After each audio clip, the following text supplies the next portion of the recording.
Tahukah kamu konsol Atari Jaguar yang dirilis tahun 1993 dipromosikan sebagai konsol 64-bit pertama di dunia? Janjinya begitu besar sampai muncul slogan ikonik yaitu Do the Math. Tapi siapa sangka bukannya jadi revolusi, Jaguar justru tercatat sebagai salah satu kegagalan terbesar dalam sejarah industri game. Hanya dalam waktu 3 tahun, produksinya berhenti total dan Atari sebagai perusahaan legendaris pun semakin tenggelam di pasar konsol. Bagaimana mungkin sebuah nama besar seperti Atari yang dulu melahirkan konsol legendaris bisa jatuh karena produk yang katanya terlalu canggih untuk masanya? Apa yang sebenarnya salah? Teknologinya, katalog gamenya, atau strategi bisnisnya? Dalam video ini kita akan mengupas perjalanan Jaguar dari awal kemunculannya, klaim 64-bit yang kontroversial hingga keputusan fatal yang akhirnya menutup lembaran sejarah Atari di dunia konsol.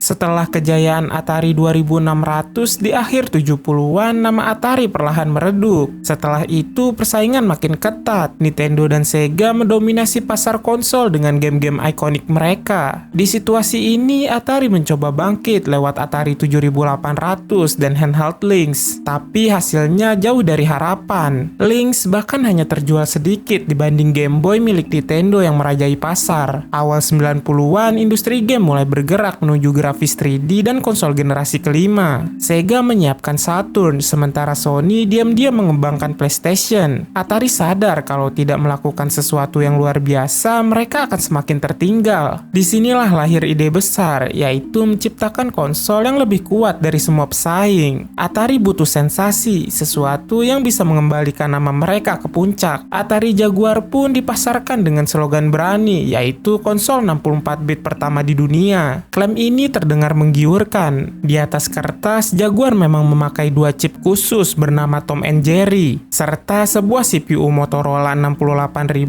sebagai pengendali tambahan. Arsitektur ini terlihat ambisius, berbeda jauh dari pesaingnya yang masih berada di level 16-bit atau 32-bit. Tapi di balik iklan besar-besaran itu, realitasnya tidak sesederhana angka 64-bit. Arsitektur Jaguar justru membingungkan. Dokumentasi yang diberikan Atari minim, alat pengembangan tidak memadai, dan banyak studio kesulitan memahami cara memanfaatkan 2 chip utamanya. Hasilnya, game jadi sulit dioptimalkan dan jarang yang bisa menunjukkan kekuatan Jaguar sebenarnya. Dan fakta mengejutkannya, meskipun disebut sebagai 64-bit, sebagian besar proses dalam Jaguar sebenarnya tetap berjalan di jalur 32-bit. Bahkan CPU Motorola 68000 yang dipakai hanya prosesor 16/32-bit. Hal ini membuat banyak developer dan pemain meragukan klaim Atari. Klaim marketing yang bombastis akhirnya justru menjadi bumerang. Konsol ini dipromosikan terlalu jauh dari kenyataan teknis, dan mayoritas game yang lahir di Jaguar gagal menunjukkan perbedaan nyata dibanding konsol lain. Atari Jaguar resmi diluncurkan di Amerika Serikat pada November 1993. Pada awalnya hype cukup tinggi. Seperti yang disebutkan tadi, konsol ini dipasarkan sebagai teknologi masa depan dengan label 64-bit yang membuat banyak gamer penasaran. Namun saat dilihat lebih dekat, daftar game peluncurannya justru terasa lemah. Game andalan saat peluncuran konsol ini antara lain Cybermorph, Raiden, dan Trevor McFur in the Crescent Galaxy. Sayangnya ketiga game ini tidak memberi kesan mendalam. Cybermorph dianggap membosankan, Trevor McFur terasa generik atau biasa, sementara Raiden hanyalah port dari game arcade yang sudah populer di platform lain.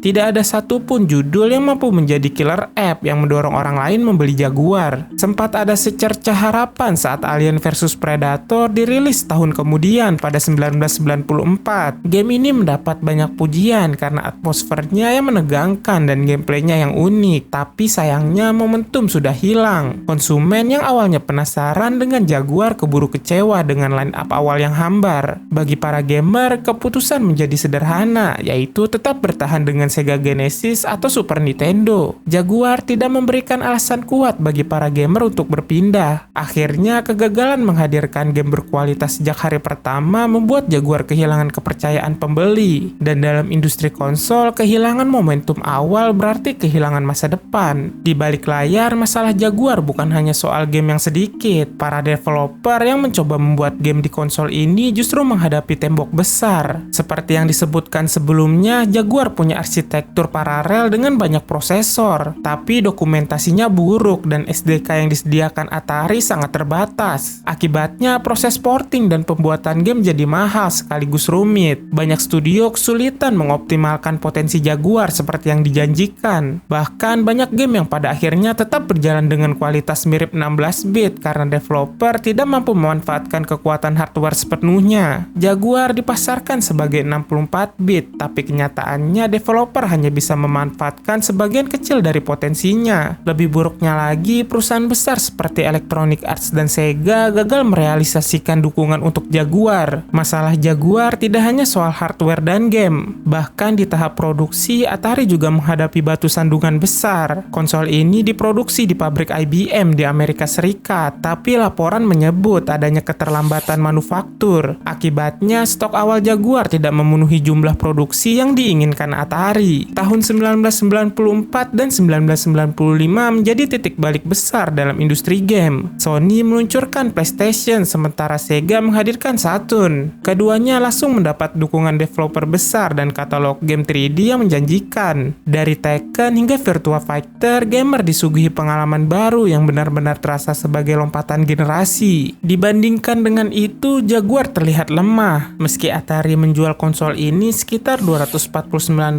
harga yang mirip dengan pesaingnya, gamer justru merasa tidak mendapatkan nilai yang sama. PlayStation dan Saturn menawarkan kualitas grafis 3D yang konsisten, sementara katalog game Jaguar terbatas pada judul-judul yang kurang menarik atau port yang setengah matang. Jaguar yang dipasarkan sebagai lebih canggih justru tampak ketinggalan. Saat pesaing memberi pengalaman 3D nyata dengan dukungan studio besar, Atari hanya bisa menawarkan janji teknis yang sulit dibuktikan. Dan bagi gamer, pilihan jadi sederhana, yaitu mengapa membeli Jaguar kalau PlayStation dan Saturn jauh lebih menjanjikan. Atari Jaguar dipasarkan sebagai konsol 64-bit pertama, tapi di pasaran kenyataannya jauh dari harapan. Berbagai catatan memperkirakan Jaguar hanya terjual sekitar 125.000 hingga 250.000 unit sepanjang masa hidupnya. Angka ini jauh tertinggal dibandingkan jutaan unit yang dijual oleh PlayStation dan Nintendo 64. Melihat penjualan yang merosot, Atari mencoba strategi penyelamatan. Harga Jaguar diturunkan menjadi $150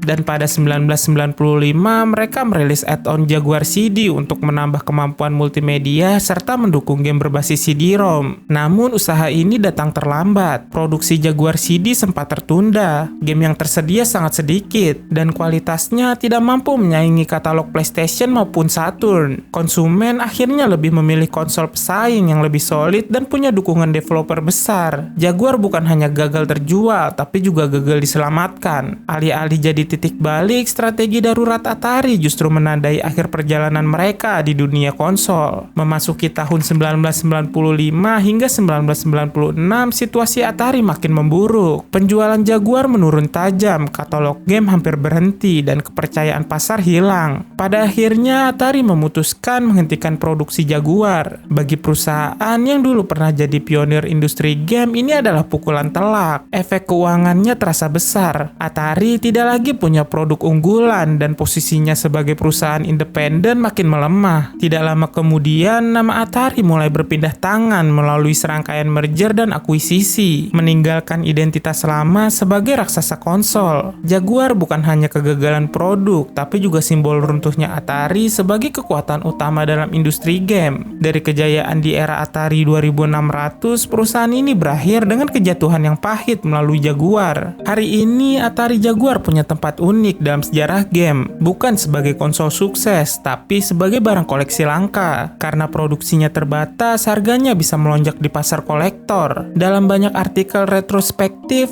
Jaguar dipandang sebagai eksperimen ambisius Atari, tapi juga kerap dijadikan contoh kegagalan manajemen produk, mulai dari marketing berlebihan, dukungan developer yang lemah, hingga distribusi yang kacau. Dari kegagalan ini, Jaguar membuktikan satu hal. Sehebat apapun mesinnya, tanpa dukungan developer, katalog game yang kuat, distribusi lancar, dan timing yang tepat, semua akan percuma. Jaguar jadi bukti nyata bahwa inovasi tanpa ekosistem hanyalah setengah jalan menuju sukses. Tapi peninggalan dari konsol ini tidak semuanya gelap. Beberapa game seperti Alien vs Predator masih dikenang sebagai karya yang bagus. Jadi bagaimana menurut kamu? Apakah Jaguar benar-benar gagal total? Atau justru korban dari timing dan eksekusi yang salah? Tuliskan pendapat kamu di kolom komentar di bawah. Jika kamu tertarik dengan video seperti ini dan ingin tahu kenapa Zynga sang raja Facebook bisa jatuh, kamu bisa klik thumbnail yang muncul di layar. Terima kasih sudah menonton video ini. Jangan lupa untuk like, share, dan subscribe channel ini, dan sampai jumpa beberapa saat lagi.